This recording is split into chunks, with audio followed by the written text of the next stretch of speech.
Okay, welcome to Evidence of Evolution. The skills to master here are explain the difference between a hypothesis and a theory, scientifically speaking, because these two words mean something different in science than they do in the rest of the world. Describe the mechanism of evolution, and this is something that we've alluded to but haven't specifically talked about. State the macromolecule that is the driving force of natural selection, so that's our heritable molecule that we're going to be talking about, that you already know. We're going to list the evidence for evolution, define homology, and give an example of evolution that can be observed within your lifetime. Because if we can observe it within our lifetime, then that's really the strongest evidence for evolution. Okay, so starting off, the difference between a hypothesis and a theory. Many people are very dismissive of the theory of evolution because they say, oh, it's just a theory. What they misunderstand is that theory in science is a very strong term. This has decades of evidence. This has been tried to be pulled apart by the best scientific minds in the field. And scientists are very critical people. If they see a hole, they're going to point out the hole and tell you how to fix it.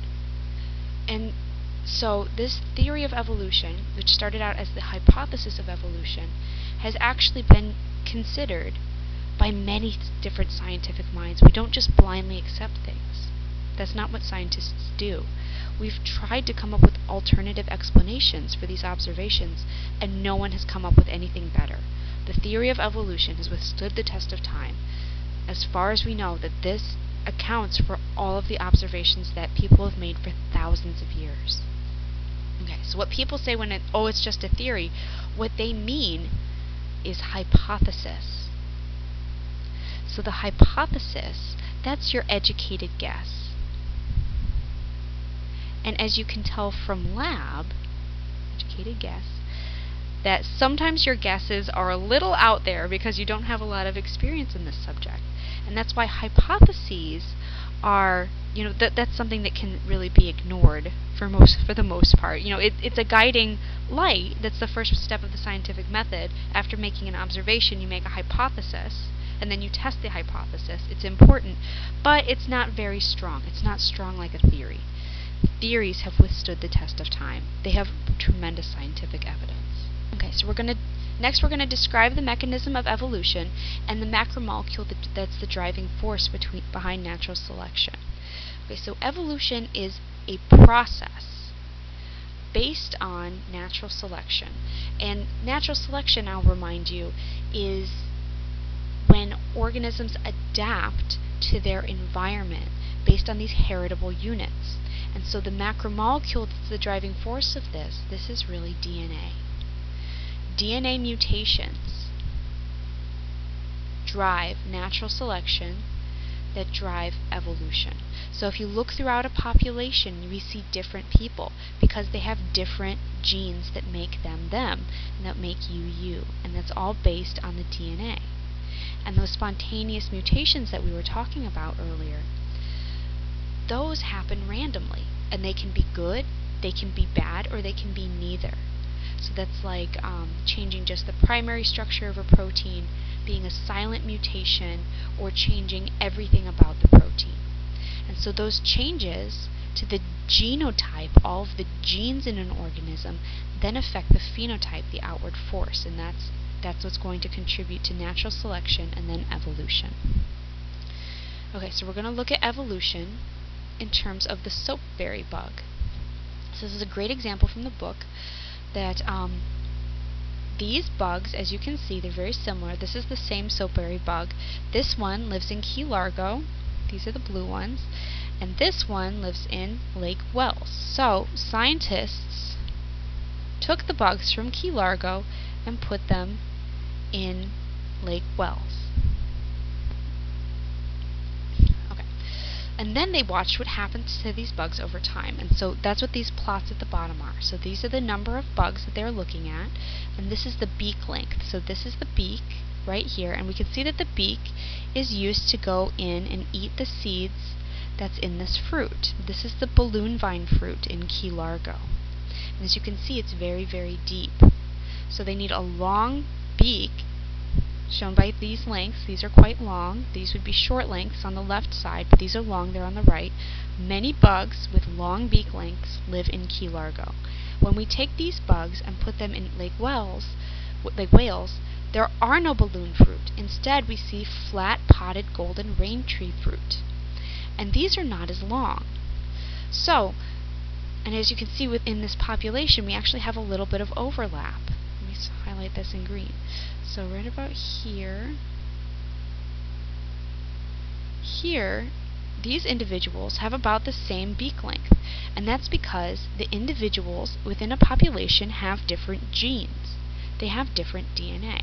So these ones have shorter, these ones have longer. These ones, relatively speaking, have longer beak lengths than the rest of these short ones, but there's a few here that overlap. So if we took this entire population and moved it to Lake Wales, these individuals would survive better because their beak length is the appropriate size for the food plot. It's a better size than perhaps this 11 millimeter one. This one is designed for really, really big food. Maybe this individual couldn't get enough food, then couldn't reproduce, and then ended up not having any babies. And babies take on the traits of their parents through these genes. So that's really the mechanism of evolution that we're talking about. So the environment tells us which organisms are going to have the best resources to survive. They're going to have the best traits to get the most resources and survive. So here, over time, we get shorter beak lengths, and over time here, we have longer beak lengths, and that's based on the food. If you get enough food, you can have enough babies and then survive. So this is one evidence of natural selection and evolution that's observable in our lifetime. Scientists went and did this experiment and observed these changes in the population over time. Descent with modification, as Darwin said. Additionally, drug-resistant bacteria is another way that we can observe evolution over time. So it starts out, these drug-resistant bacteria, these are the result of spontaneous mutations. So, and in a normal population, a few always exist, because this is just spontaneous mutations. There's no way to stop it. Some of those mutations are good, some of them are bad. This one confers antibiotic resistance. Okay, so this organism, this individual that's orange, is the resistant bacterium. Here's normal, and this is what dead looks like. So if you have a population of bacteria, maybe 1 out of 1,000,000 will be drug resistant. And normally maybe this doesn't bother you, but if this population of the bacteria increases and maybe you get an immune response like a fever and an infection, that's not a good thing. Your doctor prescribes antibiotics. So when we get the antibiotics, it kills all of these normal ones except for the multi-drug resistant one.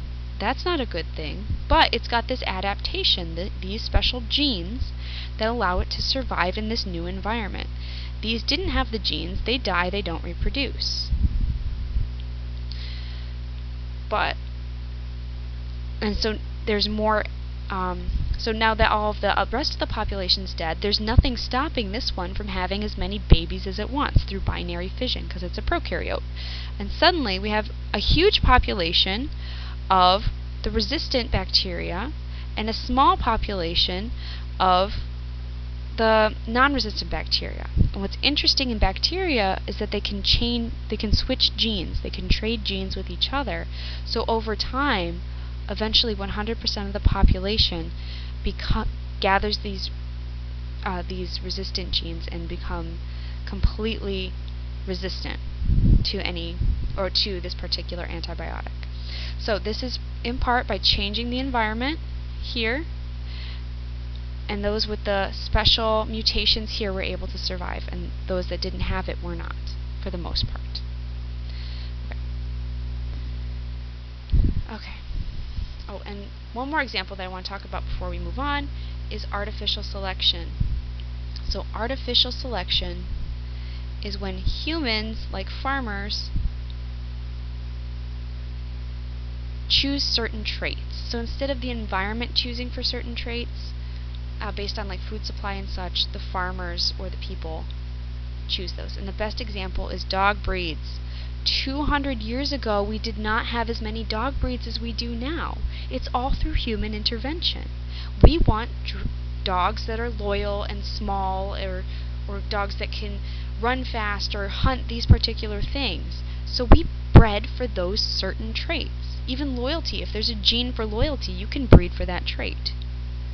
And so dog breeds is another example of evolution that we can observe in our lifetime. Okay. More evidence for evolution comes in the form of homology. So what homology means is that certain structures are similar as the result of a common ancestor. So that means back in your family tree, the one organism that's the great-grandfather or great-great-grandfather to all of us, that's the common ancestor. So this is really evident in mammal forearms and the bones in those. So one second. Okay. So this image is showing us similarities in structures in different mammalian forearms. So we see human, turtle, bat, and whale.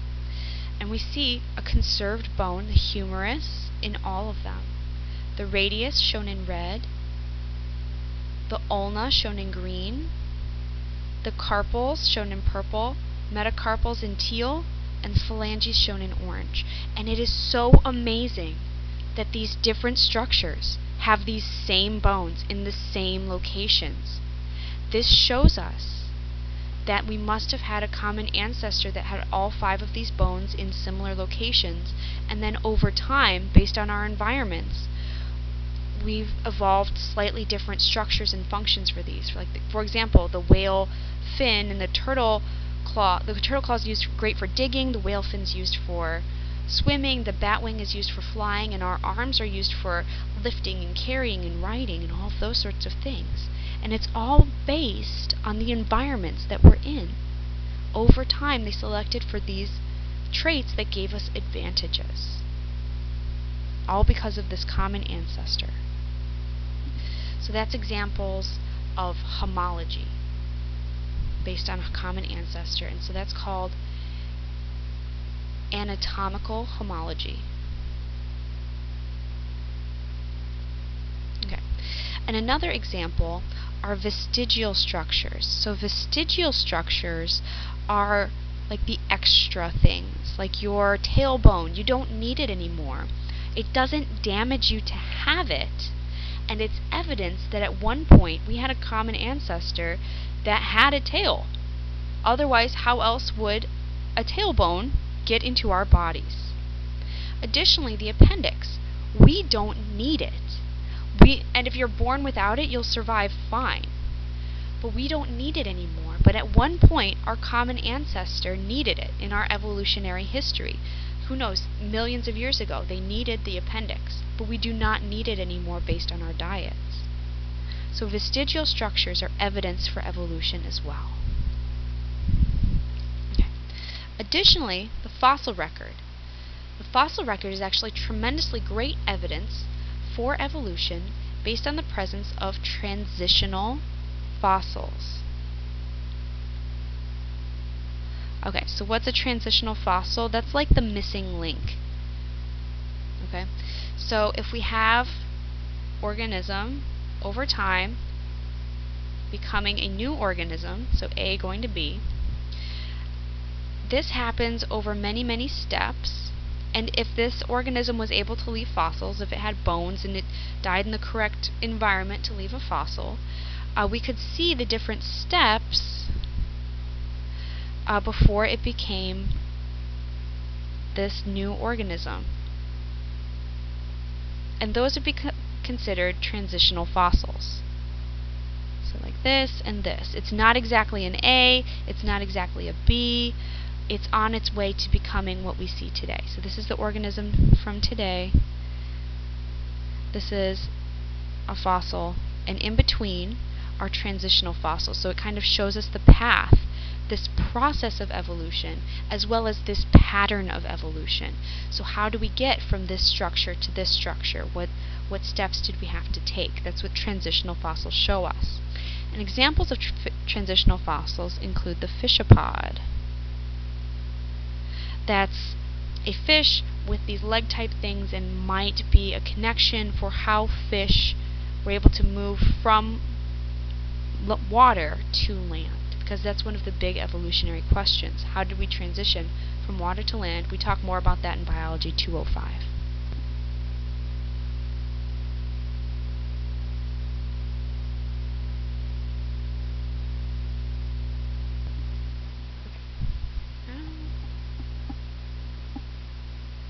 Excuse me, technical difficulties. There we go. Okay, and then the fourth piece of evidence for evolution is biogeography. So that's this idea that of the geographic distribution of species. So, if you remember back to your history, at one point, the world started as one big continent called Pangea. And that was the whole world. And over time, over millions and billions of years, that continent drifted apart through different processes and made the world that we know of today. And I can't really deal with it. I think that's Africa, and Asia's around the back. Okay, Australia, Antarctica. Okay, so that's kind of what it looks like. Okay, and so what we can also see now is that similar animals can be observed in similar environments. They're not identical, but they're similar. And this shows us that the environment really has this driving force for certain traits. And that's the idea of natural selection. So for example, Patagonian cavy lives in South America. It's got the face of a guinea pig, but the body of a rabbit. And if you look in similar climates in England, we see the English rabbit, which looks a lot like a Patagonian cavy. So because of these similar environments, they have these similar body features, even though it's pretty obvious that their common ancestor was very, very long ago, perhaps even on Pangea, because this has the face of a guinea pig, and there's more guinea pigs in South America than there are in England. So this is more closely related to a guinea pig than it is to a rabbit, yet they have similar features because of similar environments. So the environment is really a big driving force, and these mutations that occur spontaneously that can be good, bad, or indifferent, that's what's really driving evolution.